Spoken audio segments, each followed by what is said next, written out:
কবুতরকে অন্যান্য খাবারের পাশাপাশি সারাদিনে যে কোনো এক টাইম, সকালে, দুপুরে অথবা বিকেলে এক মুষ্টি সরিষা দিবেন আপনার কবুতর ওই অনুযায়ী। দেখেন আমি কিন্তু এই সরিষাটা নিজের জমিতে চাষ করে উৎপাদন করেছি। আমি এর আগেও বলেছিলাম 4 থেকে 5 শতাংশ জমিতে সরিষা করছি। তো ভালো একটা ফলন হয়নি, মোটামুটি হয়েছে বলা চলে। তো এই সরিষা কিন্তু আমি সংরক্ষণ করে রাখছি এবং শুধুমাত্র কবুতর খাওয়ানোর জন্য, অন্য কিছু না। যেহেতু অল্প পরিমাণ হয়েছে, এগুলো দিয়ে মানে তৈল করার মতন পসিবিলিটি নাই বা করার কোনো প্রয়োজন নাই। তো যার কারণে কবুতরকে দিই। আপনারা জানেন যে কবুতর কিন্তু খাবারের মধ্যে সরিষা কবুতরের অনেক পছন্দের একটা খাবার। এই মুরগিরও কিন্তু খায়, যে মুরগিরও কিন্তু পছন্দ। তো এই সরিষা খাওয়ালে কবুতরের কি কি গুণ হয়?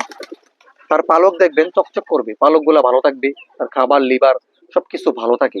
এবং যদি বাচ্চা থাকে এই কবুতরের, তখন বাচ্চার গ্রোথ শক্তি ভালো হয়।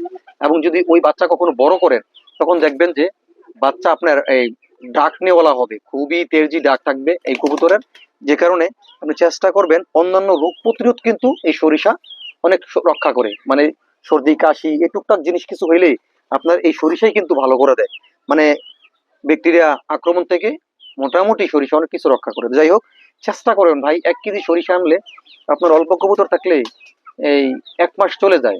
তো আর অন্য খাবারের মতো খাওয়াবেন না, এক মুঠ ছেড়ে দিলেন ওরা ভাগে যা কিছু পাইলো আর কি। তো এই হচ্ছে পরামর্শ। চেষ্টা করবেন কবুতরকে একটু ভালো মানের খাবার দিয়ে লালন পালন করতে। ভিডিওটি ভালো লাগবে অবশ্যই লাইক করে